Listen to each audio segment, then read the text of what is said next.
Hello, everybody, and welcome back to another episode of WWOW Talk. I'm Roger Hanson, and I'll be your host. Today, we have an interview set up and ready to go. I've had quite a bit of experience running, or I've ran into DK Conspiracy, who I'm about to interview quite a few times actually in the last year or so. First, I met him on WPRPN with Jeffy Ryder, and I was able to be on the show with him there. And then later on, here recently, also on Dragus Production, the Vixen's Vault. So me and him's actually been able to communicate a few times, and this is the first time I've actually been able to get him on for an interview. So, with that being said, I'd like to welcome you, DK, to the show, and ask if you could give everybody a little bit of background about yourself so they can get to know you too. Right then. Okay, well, yeah, as he introduced me, it's like, yeah, I'm DK Conspiracy. And I kind of label myself a conspiracy investigator. So I don't just stick to one topic, I like all of them. I got into it years and years ago and was just sort of, it was just like a hobby. I was just looking into everything, like basically since, I don't know, probably even since I was a kid, early teens at least. And just found all the weird things interesting. Sort of started with like this book that we had that was all like, supernatural, paranormal, unknown stuff, UFOs, cryptids, Bigfoot, the likes, all that sort of stuff. And that just sort of got me interested in all the crazy things, of ghosts and everything. It was just, yeah, like just a book full of like lots of different things. So that got me interested in it. And then life did its thing, and I ended up just doing the 9 to 5 bullshit thing. And stuffed my back, so I ended up with quite a bit of spare time. So I started doing more and more, looking at documentaries and everything online and shit, back when YouTube was actually still worth something. And so I started looking into more and more. Finally actually started looking into politics and getting involved in that sort of crap. And that just led to, yeah, like everything, the New World Order, the whole lot of everything that's going on. I still think everything is a giant jigsaw puzzle. Like, think of it as like a 1,000,000-piece jigsaw puzzle, but you're not given the picture to go by. So you just try and fit bits together, and eventually a few bits fit here and there, and then sometimes those bits will fit with another bit. And that's all we're doing. We're just trying to piece together a giant jigsaw puzzle, and we aren't given the picture. Pretty good. And I didn't even start streaming till after Jan 6, because I was like modding on a few channels and stuff. Actually, the way I originally got involved with anything online, like social media, because I just watched shit on YouTube. I didn't talk to anyone. I didn't go on any chats. I didn't talk to anybody at all. I just watched whatever I wanted, and that was it. And then the George Floyd thing happened and all the riots and stuff. And I ended up as a mod on a channel that was multi-streaming, like, as in like 9 cameras going from all the protesters and shit. So I was getting to see all the live shit during the riots and stuff, hey. I actually saw the Kyle Rittenhouse thing live from an angle that no one else has seen, because it was one of the cameras that the police confiscated. And the guy who was streaming actually yells out to people after Kyle shoots the dude and takes off. Yells out to the other people, it's like, quick, grab his gun. The one that Gage dropped on the ground. The streamer who I was watching actually yells out for people to grab the guy's gun and get rid of it. Okay. But yeah, I started streaming after Jan 6 because most of the people I watch got banned for streaming about Jan 6. So I started about a month after that. Okay. Taught myself, yeah, serious. That's how I actually started streaming. Taught myself to stream a month after Jan 6 because everyone else got banned then.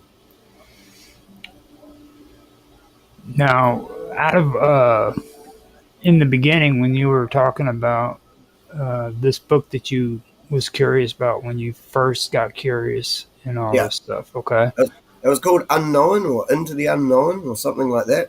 It was Mm-hmm. like, quite a big book and about that thick.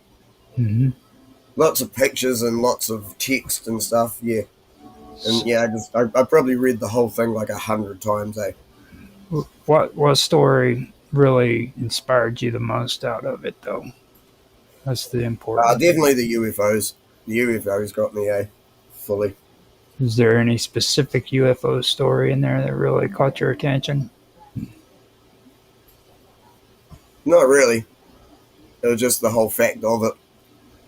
No. Mind you, seeing 3 UFOs when I was 23 was interesting. There you go. A month or So, so before 9/11. do you mind telling us about your sightings? Yeah, man. It was cool. I was out camping with a chick. We were in like a 3-sided like hunting cabin. Mm-hmm. So one side was completely open, and 3 sides wall. Even had a water tank and a bench and sink and shit in the fireplace. It's quite cool. But yeah, one side was just completely open. So yeah, we were out camping. I guess you'd call it camping. But yeah, so we're out there. We just took like sleeping bags and our food and drinks and shit up with us. We were only going to stay for like a couple of nights. We actually ended up leaving after this first night because this was crazy. So anyway, I go outside for a piss, and I see these 3 lights in the sky in a perfect equilateral triangle. I don't know if you can see what I'm doing. But yeah, Mm-hmm. 3 wee dots, perfect equilateral triangle. But for you, it's going to look backwards. Right? But it's this way. It's still going to look backwards for you, but it doesn't matter. Mm-hmm. So these 3 dots in the sky above the trees, flying along, perfect equilateral triangle, faster than jets. And New Zealand doesn't have jets anyway. We have a few Skyhawks that we bought from, I think, America more than like a couple of decades ago, probably. And they're just sitting under tarpaulins and shit, like sitting under covers. They're not even used. But anyway, so these are flying along faster than jets already. One just stops dead. These other 2 keep going at that speed. I'm like, fuck.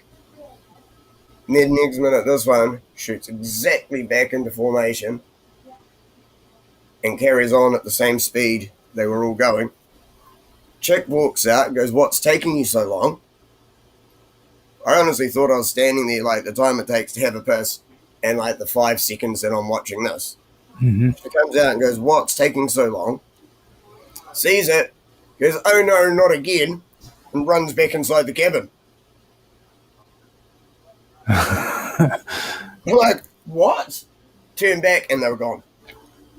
Yeah. But something that I only recently, like, I don't know, acknowledged is the fact that there could be some missing time element. Because if I'm Yeah. outside for 5 seconds longer than it takes a piss, someone isn't walking out to say, "What's taking so long?" Yeah. Now, did you ever find out from her if there was a connection between her and these UFO sightings? She said that she'd been abducted quite a few times. Yeah. So you could have been there whenever they were trying to make contact with her, possibly. I got no idea. Like, she's the one that doesn't have the missing time. Yeah. Like, she's the one Exactly. who walks out and goes, "What's taking so long?" And then goes, "Oh no, not again." So, have you ever had any situations like that occur afterwards? Nah, just that one. Just that one. Yeah. How about with her? Have you had any more contact with her since that night? Nah, she ended up doing the dirty on me. And so, like, yeah, we split up. Okay. Yeah, I remember you telling me about the girl and everything and the UFOs and stuff like that. So that was something that I have heard before, but it's like it was. I don't know. I mean, I actually heard it better this time. I guess it's because me and you're the only ones here doing it. You know what I Well, mean? and I could give like a visual depiction of what actually happened instead of just trying to describe it. Yeah, exactly. That was interesting because like when you mentioned the part about the one stand behind him and running, coming back to another, that's actually pretty unique because most people Well, are always. as I said, these first, like, all three are going, well, this one stopped, right? These two are going along faster than jets. Mhm. And then this one instantly shoots back into perfect formation and carries on. I was like, fuck, you've got to be kidding me. What the fuck did I just see?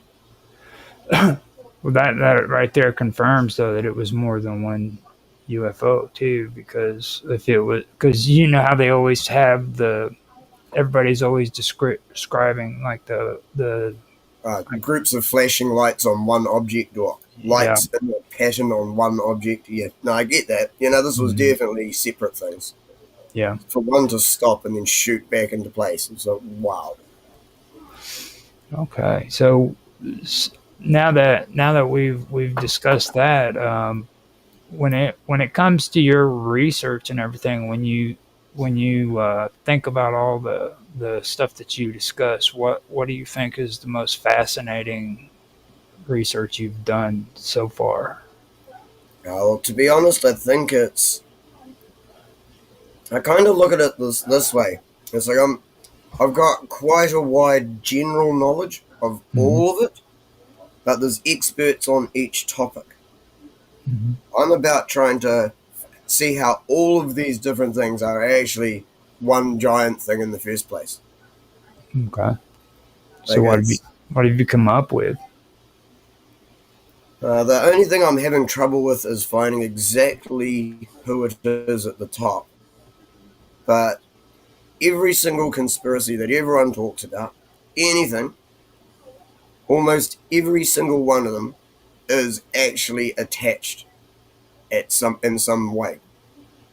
Like whether it's directly or there's through several links and then it gets there, but every single thing is actually all tied in together. So there really is a group that's in control of everything. Do you have any kind of examples you could kind of give the audience of like these connections that you've put together? Yeah. Um, it's kind of hard to sum up when it's everything. Mm-hmm. So, well, let's put it this way. There's one of four things that are doing it. Because our planet is being terraformed. That is what climate change actually is. But it could all stem back to if this is even a flat Earth or a globe. Mm-hmm. Because those clocks over in Europe where it's got like the larger face, but then it's got the smaller one inside it. That is the actual clock with the time. Mm-hmm.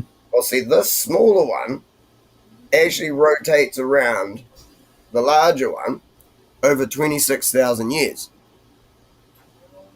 And that smaller one is where the Earth and the Sun are rotating, and that is due to the shifting of the magnetic North Pole. It moves round in a small circle, and this bit follows it round. So that's a 26,000 year cycle.